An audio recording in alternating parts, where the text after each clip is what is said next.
More Chat GPT and AI tools for ministry with author and serial entrepreneur Ryan Frank. Let's do it.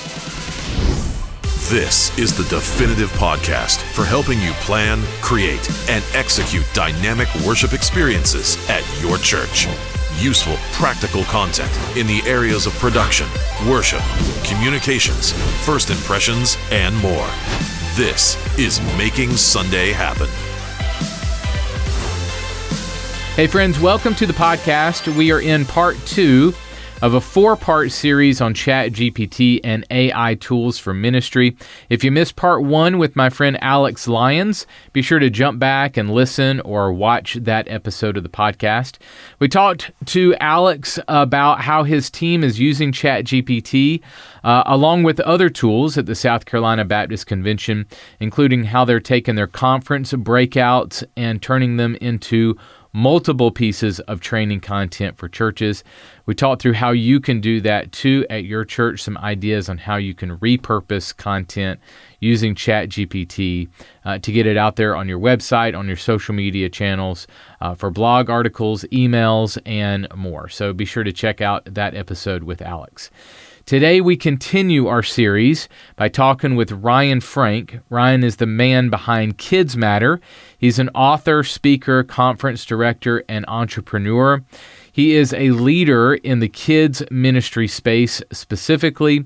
So you're going to hear ways today that you and your kids ministry leaders can use Chat GPT to create more content than ever before. Ryan shares some really practical ways that him and his team are using AI to be more efficient. My conversation with Ryan is coming right up. Hey friends, Father's Day is on the way, and we have a massive amount of Father's Day visuals ready for you to use at your church. From mini movies to themed packs to full series kits, countdowns, and more, we've got you covered. Start downloading Father's Day visuals today at 1230media.com/dad. That's 1230media.com/dad. Hey guys, today I welcome my friend Ryan Frank. Ryan is a crazy entrepreneur, just like me. He's an author, podcaster, and the founder of KidzMatter, and we've had the great privilege of being a part of the KidzMatter conference each year that Ryan and his team runs. Ryan, this has been a long time coming, man. I'm so glad that you're here. Me too. Thanks for having me, Carl. I'm a big fan of your podcast, and you're helping a lot of people make Sundays happen. So keep up the great work. Thank you, man. So give us an update on KidzMatter. What are some exciting things that are happening over there with you guys? Yeah. So, as we speak, we're a week away from our next Kidman Academy class starting. Kidman Academy is a 12-month academic program where you can earn a diploma in children's ministry, and enrollment opens up twice a year. So right now we are about ready to introduce or to welcome a new class that will start next week. And then as we record this, we are little more than 4 months out from our big conference, the KidzMatter conference, which you mentioned. Y'all are wonderful, wonderful ministry partners at our event.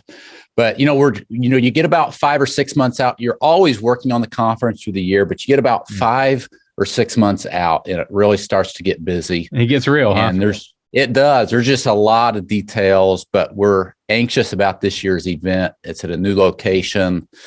We're changing the format on some things. Our ticket sales are up, which is a praise. So we had a record attendance last year, and I think that we're going to exceed that based upon where we're sitting right now as compared to 12 months ago. So yeah, lots of good things happening. Well, don't tell the others, but KidzMatter is probably my funnest event of the year, and I go to a lot. It'll stay between us. Yeah. Don't tell anybody. But it is just one of the most fun places to be. Lots of energy and lots of just excitement, and you guys do such a great job. Well, thank you. It's neat. Every conference serves a purpose and reaches a group of people. And yeah, I love the KidzMatter conference. The energy just seems to be so high, and I'm just so grateful. It seems like the presence of the Holy Spirit is there, and it's 3 of my favorite days of the year for sure. Yeah, awesome. Well, I know that your audience, like we're saying, is more kids ministry leaders. But I wanted to have you on because you just did a masterclass on Chat GPT for ministry. So I wanted to pick your brain on some of the things that you shared in that class. And I know that a lot of ministry leaders can find this stuff very useful, not just in the kids ministry realm, but in ministry 100%. in general. So kind of give me an overview of why you did the masterclass. Yeah. What kind of led up to it? Well, big picture, you about have to have your head buried in the sand to realize that AI is not only being talked about, but it's being leveraged and used, and it needs to be part of something that is a part of your daily workflow, whether you're a ministry leader, whether you're a marketplace leader. You need to be leveraging it to grow your business, to grow your ministry, to help you stay more productive day by day. And I started, I've heard of AI. I've heard, all for the last year or two, people talking about this AI stuff. And on Christmas break, a friend of mine called me and he said, "Ryan, have you really messed around with this? It's crazy what I'm doing with this AI." And, it was the week after Christmas. I had some downtime when we were in Florida with our family. So I started messing around with it. And I mean, it blew my mind. It totally blew my mind. And as somebody who I spend a lot of my day creating content, it's just part of my life. I'm a content creator. I'm like, oh my word. I mean, this can revolutionize the way I work and connect with people. So start using it. And, it now has become just part of my, I use Chat GPT and AI multiple times a day. And it's become just a part of probably my number one tool that I'm using to not only run our ministry, but the other businesses that we have. So I launched this masterclass because I think there are a lot of people out there that have heard of AI. They see things about it, but they're not techie. They're not a computer geek. They don't know coding. And they're like, oh, that must be something for people that are a lot smarter than me. The truth is, it's not. It's very, very, very simple to use, but very, very powerful. And so I want to just help people understand. And I'm not, Carl, a techie kind of a person. I don't know how to do coding and stuff like that, but I know how to recognize a good tool and put it to work and share it with other people. And so that's why I created the masterclass, just let people see what they could be doing with this. So I'm a big movie buff. And so I'm a big fan of filmmakers and stuff like that. And there's a filmmaker, James Cameron, who did Titanic and did others, but he's responsible for the Terminator movies. Yes. So there was one early 80s, first one, and then the Terminator 2 was early 90s. And then there's been some other crappy ones, and then and stuff like that. So, but the reason I bring it up is because the very first Terminator, this is the premise of the Terminator movies, is the machines are going to take over. And they might not be in robot form right now. Yeah. But I mean, just think, if it's in robot form with an AI in the brain, and you program it to do something. Oh, no doubt. I mean, he was pretty prophetic. And so I think we're seeing that now is the machines are taking over. The machines are taking over. I remember, and that's a great story. I remember when I was a kid going over to my grandma's house. My grandma's still around. She's not, she's elderly, bless her, I keep wondering how many more days and weeks do we have with grandma? But she lived on a farmhouse, with all this property. It's always fun going to grandma's. When we go to grandma's, one thing about grandma's house, I remember as a kid discovering it for the first time. She had on her bookshelf in her living room this big, fat, thick set of Encyclopedia Britannicas. And now I remember as a 6 or 7 year old kid, cracking open one of those encyclopedias, be like, man, all this information about all these topics are in these encyclopedias. And, her and my grandfather had spent all this money to buy this encyclopedia set. And then I remember being a sophomore in college in 1992 when surfing the internet became this big thing. And people started getting email addresses, and look at how you can surf the internet. And that was just a game changer. Encyclopedias were a game changer back in the day. And then the surfing the internet of 1992, became this big thing. And now you've got this big thing that is 1,000,000 times bigger than the internet of 1992. And it is AI. And it just is simply crazy. I mean, it's about the only word I know how to use for it. I know you've been, and I've scratched the surface, on how you can use this and what all you can do with it. Yeah. There are people a lot smarter than me that are doing a lot more than I am, but it's just crazy. And you're right. The machines have arrived. They're here, and you need to start learning how to use it. Carl, It's not one of these things where it's like, well, if I decide to use it sometime, I'll figure it out.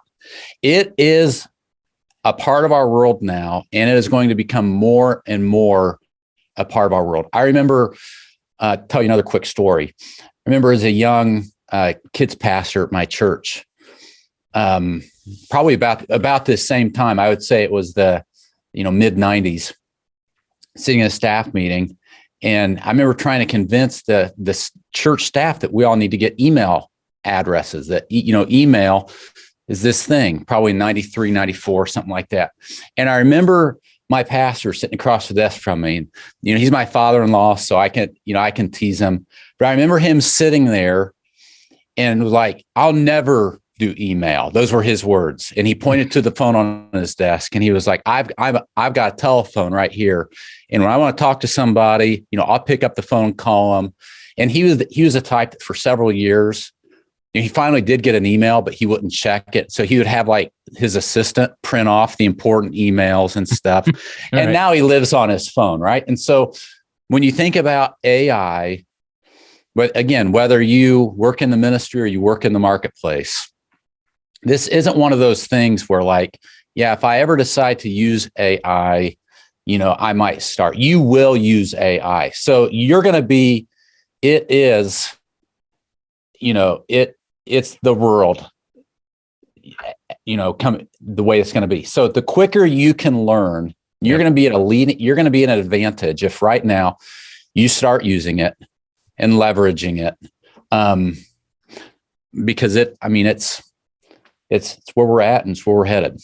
So let's define some terms and kind of get into some areas that you've used it for ministry. Yeah. And just start kind of moving the brain of folks who are just kind of diving into it on what's possible. What can I use it for? So if people are unfamiliar or have I've heard about this thing, I've seen people's crazy images on their Facebook and stuff like that, maybe a peripheral thing, define some terms for me. And I should say this, we're going to talk about Chat GPT in this conversation. And then we're going to do some additional episodes on Mid-Journey and more AI imagery and stuff like that, which is insane what the AI imagery stuff is doing. But define Chat GPT. What is it? And kind of define some terms for us. And I'm not going to be really good with this part.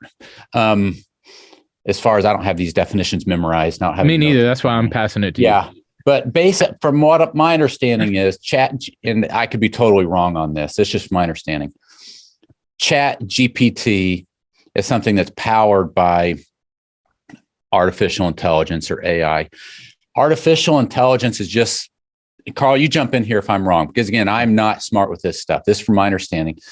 Artificial intelligence is just that. It is artificial intelligence that grows and grows every day. It's surfing the internet. It's watching the things that you say on social media and the searches you take, and when people post things on the web, and just all this growing pool of information that grows and grows and grows every day on the internet.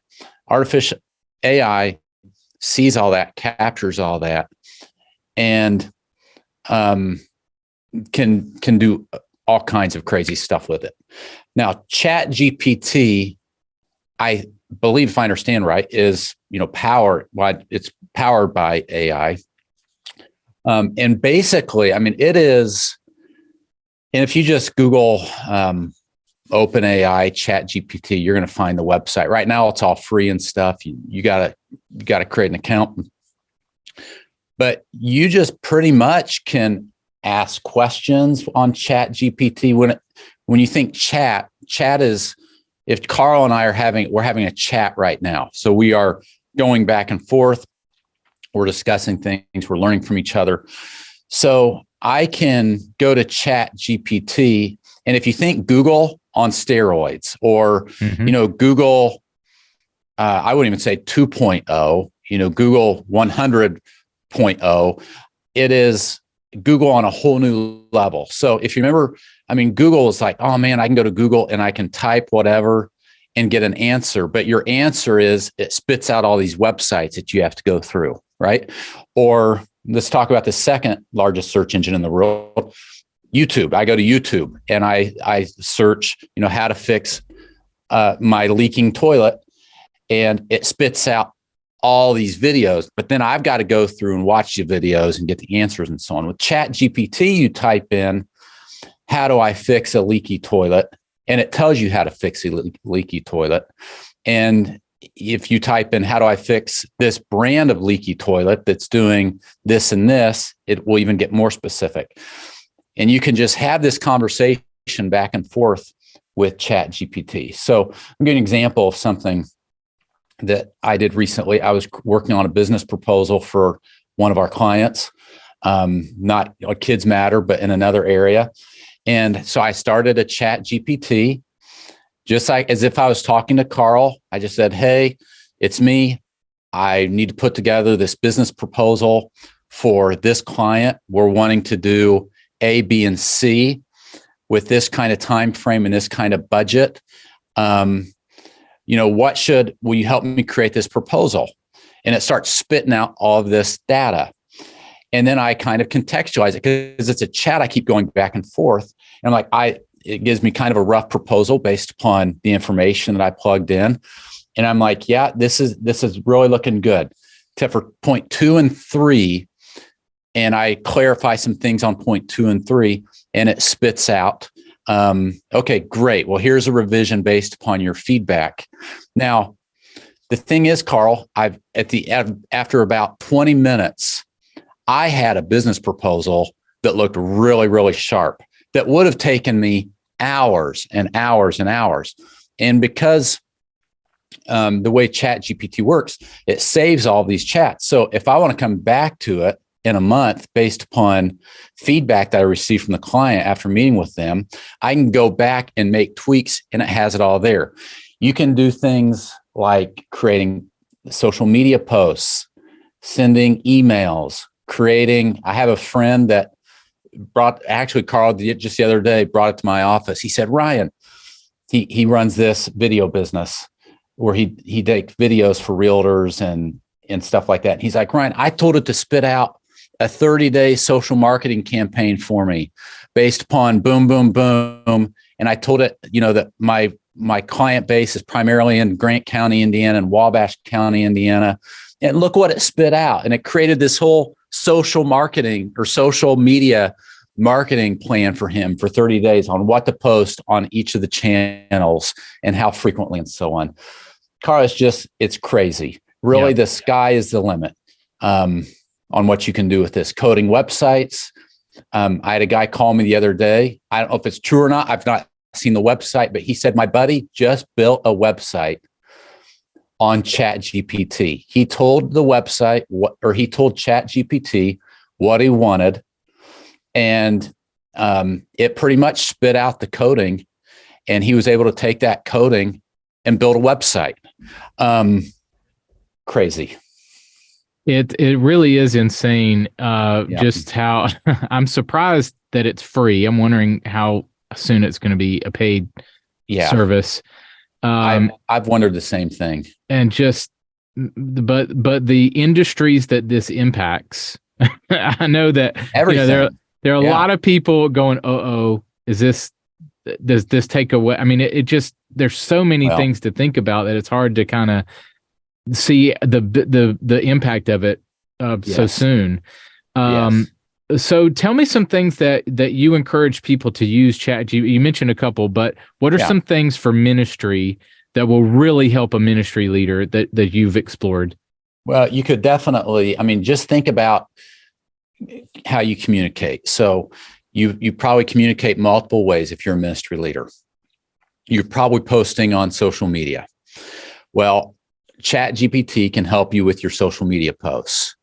This is one thing that I do every day is Chat GPT helps me write social media posts. Doesn't write them all. And I probably would say never, at least 95% of the time, do I just take exactly what Chat GPT gives me and copy and paste. I'll make tweaks, I'll change things, but it'll write social media posts for you. So think about that. So think about you communicate through social media. So writing your social media posts, creating social media calendars. Okay. If you are I work with a lot with kids pastors. So we're ramping up for Vacation Bible School.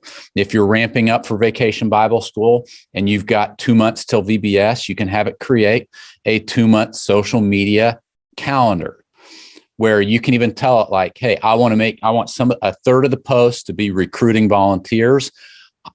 I want a third of the posts to be getting the parents excited. And I want a third of the posts to target the community, the people outside of my church, making sure they're aware of VBS and how to be involved. And I want these posts are going to be used on Instagram. They're going to be used on our Facebook page. I might put some on my Facebook. And I also want some for Twitter. And it'll create an entire 2-month calendar for you, telling you what to say each day on each of those channels.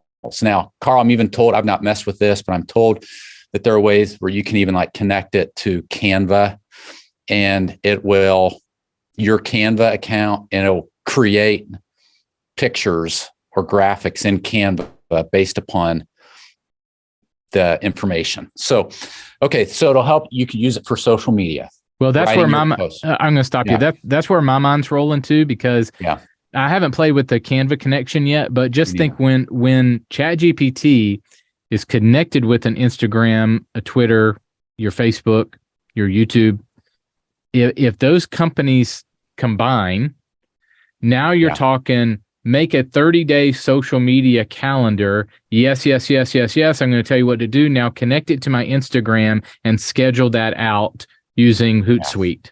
Yeah. For instance. Boom. And I'm told that can be done. I've not done it, but I'm told that can be done. And which is crazy. And if it can't be done right now, I promise you, coming. I promise you in 6 months, you can do it. Yep. Although you can probably do it now. So social media stuff that would take you so much time before to do. What about emails? So if you're a ministry leader, we all have emails. It can help you with emails. So if you need to, whether it is sending out a mass email to all of your volunteers or all of your parents or all the people in the choir, it can help you do that where you just plug in some information. Hey, I need to write an email to this group about this. And hey, be sure to include, our theme at the church this year is, I don't know. What's a good theme for the church this year? Growing together. So I want you to use the phrase growing together 4 times in the email, because that's the theme the theme of the church this year. And boom, it'll spit out your email for you. Or, somebody writes you an email and it's a tough one and you need some help thinking through, how do I respond to this? It could help you with even more personalized emails. Newsletters, a lot of you are still doing newsletters, and I think there's value in newsletters. We still print a magazine in a digital world. And I think, anymore, everybody gets all these texts and emails and stuff. And I think there's value to a printed newsletter. It can help you create content for the newsletter. So let's say you have a newsletter for your music ministry or for your children's ministry or whatever ministry you oversee.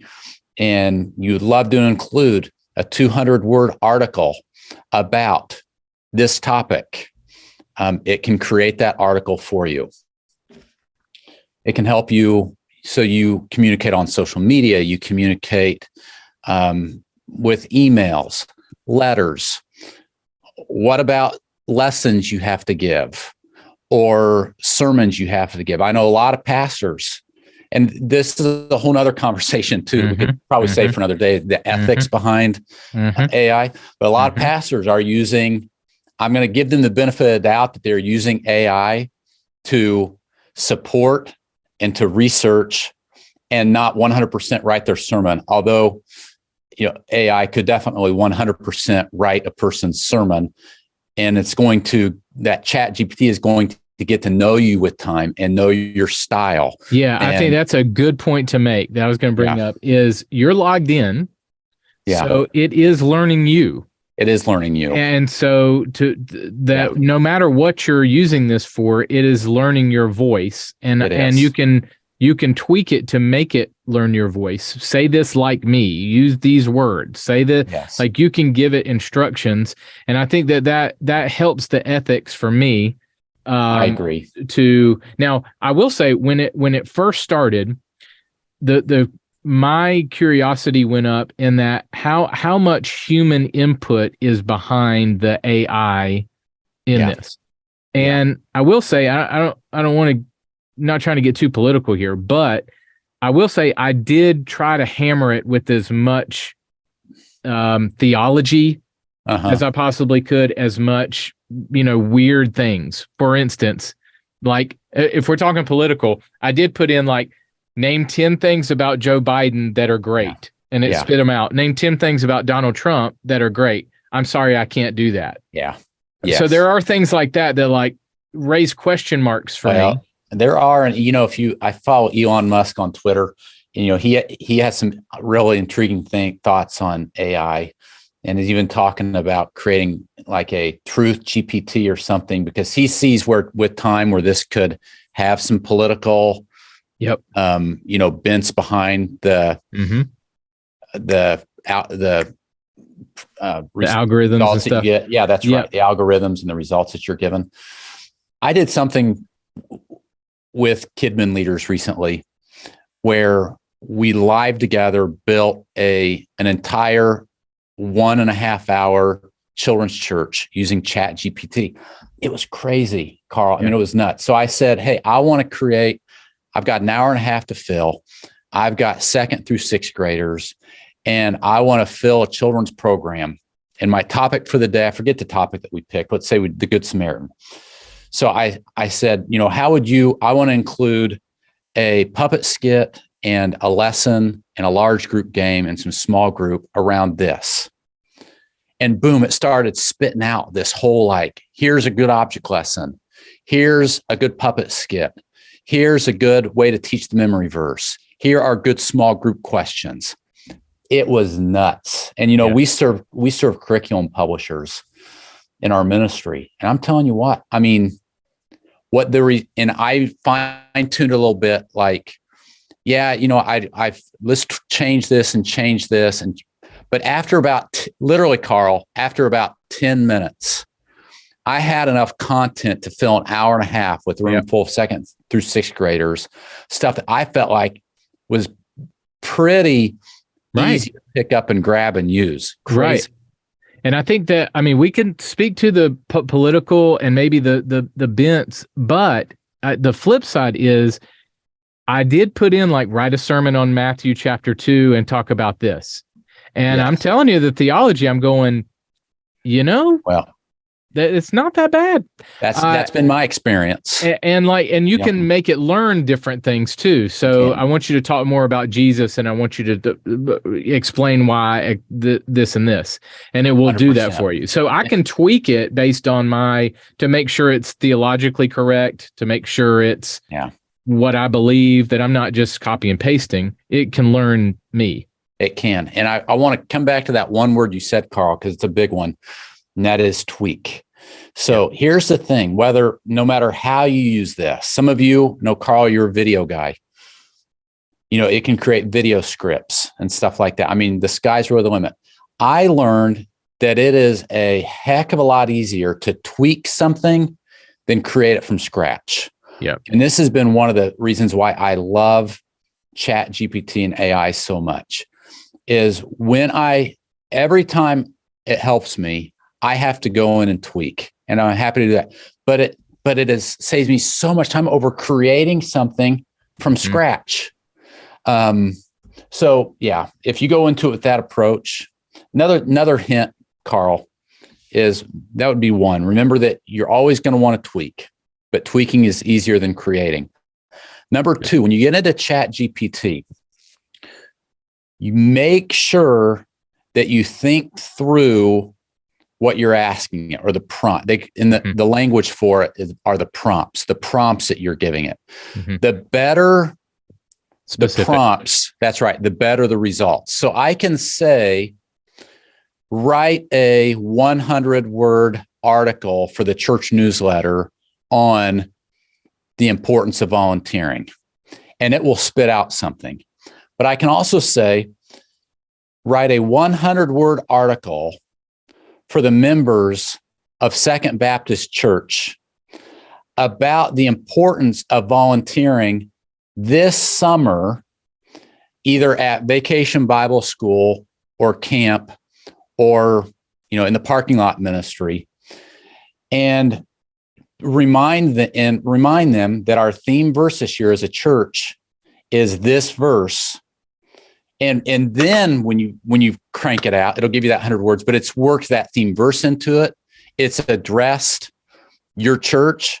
It knows that your church is in Granger County, Iowa. So it talks about, lots of opportunities in Granger, Iowa, but one of the greatest opportunities you can do this summer is to serve at the church and in these areas. So the more time you think, and this is something I've learned with time, the more time you slow down and think through the prompts and putting in all the information on the front end, the more contextualized the results will be, and the less tweaking that you'll even have to do.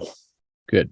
How do you store and organize your prompts? Have you found some good ways to organize? I'm not really good at that. I have a note on my phone with prompts, but I honestly use it for probably 2 or 3 things that I do every week, like writing the description for my podcast would be one, where I know it's gonna save me 2 minutes if I just copy and paste. But honestly, most of it, I just will sit down and just type it. Yeah. But the handful that I do use frequently, I just have as a note on my phone. What about you, Carl?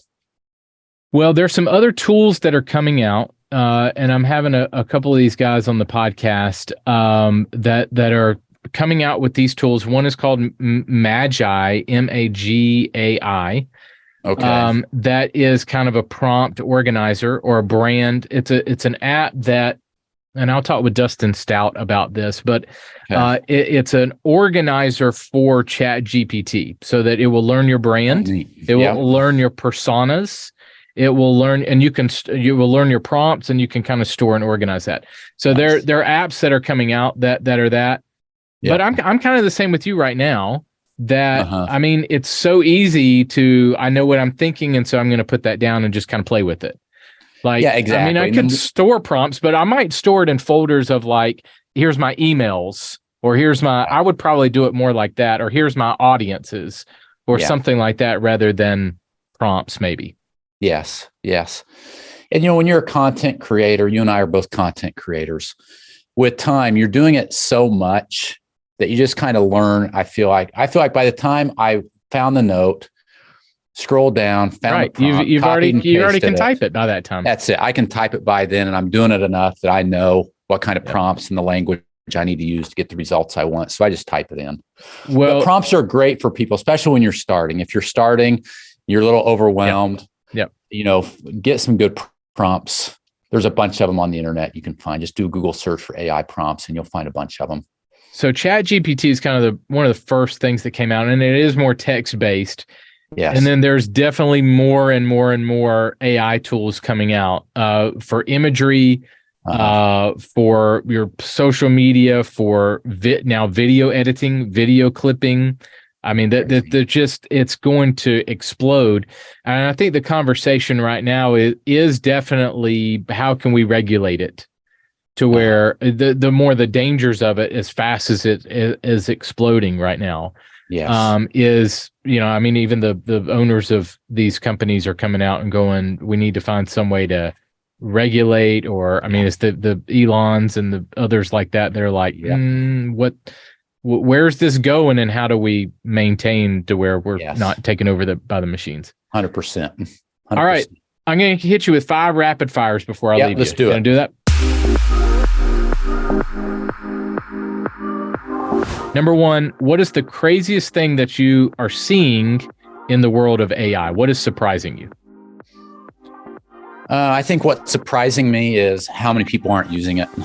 I think that surprises me.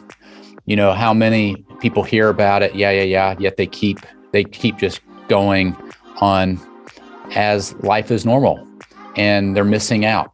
I said yesterday, if you aren't using AI, if you're a nonprofit leader and you're not using AI, I'm pretty sure there's another nonprofit in your town that's figuring out with AI how to recruit the volunteers that you need.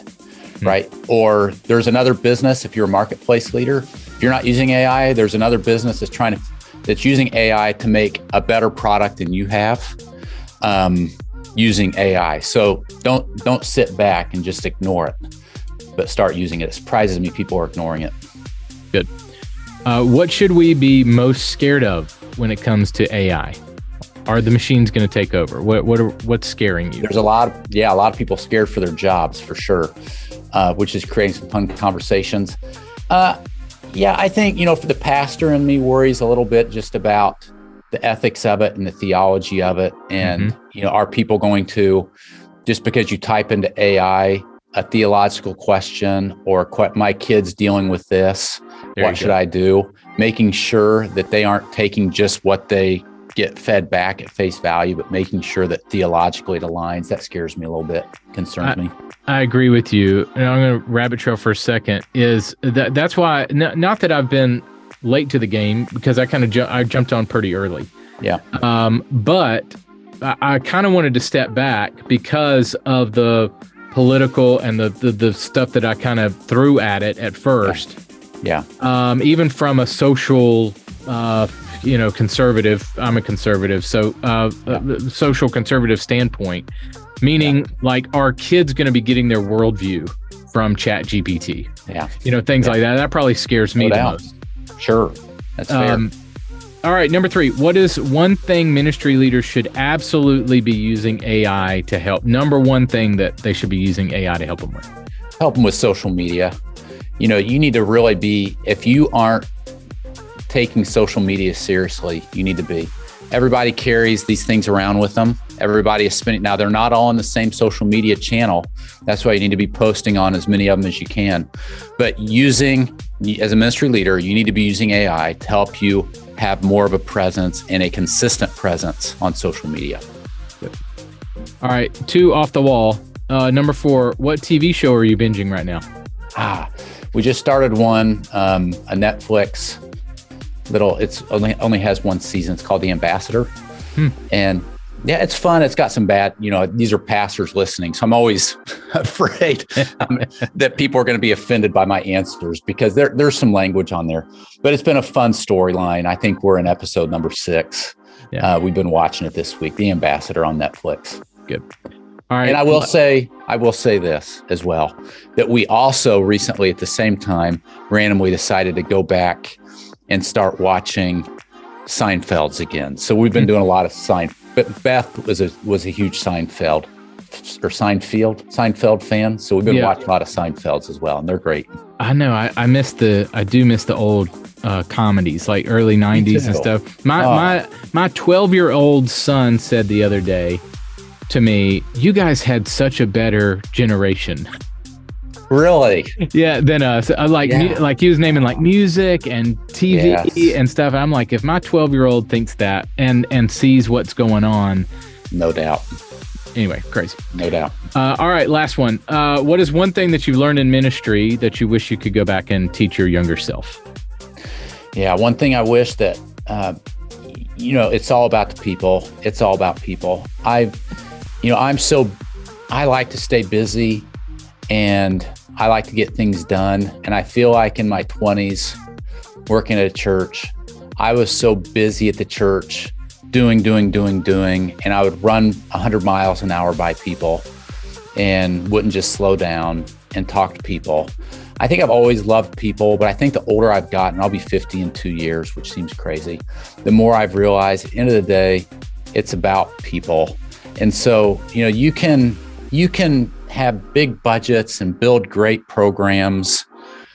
But if you aren't connecting with people, how many people do you know, Carl? We both know people that are well credentialed and, they've got the training, but they just lack the ability to build rapport with people and to build those relationships. I wish I would have slowed down a little bit more and just focused on people and not been so OCD about getting results and growing my ministry and doing. I would have just loved on people a little bit more. Such a good word to land on, especially as we're talking about AI and technology and tools and all that. All these things are great. Chat GPT is a great tool. Yeah. The AI stuff is coming out. It's really going to help us, save time, move faster, things like that. Yeah. But at the end of the day, our command is to love God and love people. It is. So I don't want to miss that either. And that's one thing I really appreciate about you is, we text back and forth and just have a great friendship. And I appreciate that about you, that you take the time with people. And I agree, just as we go faster in ministry and try to get more things done, I don't want to lose sight of the people. So no doubt. It's all about the people. Carl, you're doing a great job. Thanks for having me on the podcast. Thank you, buddy. You too. Have a great day. Hey guys, thanks so much for watching and listening to our podcast. Be sure to subscribe to our YouTube channel if you would, so that you never miss an episode of the show. Just go to youtube.com/1230media, all spelled out, to find and subscribe now.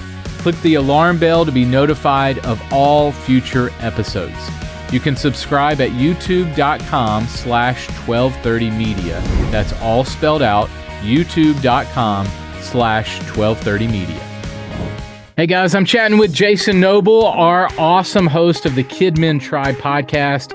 Jason, tell me what kinds of topics that you guys discuss on the KidMin Tribe podcast. Definitely. Hey, thanks, Carl. So we really focus in on topics that are going to equip children's leaders and pastors and people that are serving in kids ministry to make their experiences better. So volunteers, how to choose curriculum, worship experiences, looking at presentation software. Really it's the gamut of being successful in kids ministry, how to administrate, looking at all of those topics that are really going to help leaders and really topics that leaders are struggling with today. Yeah. Well, man, thank you so much for all that you do.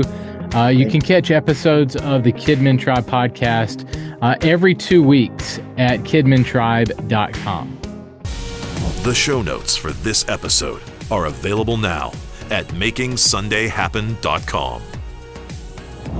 Well, hey guys, thanks so much for hanging out this week. Be sure to subscribe to our show on YouTube or Spotify or all the places so that you never miss an episode.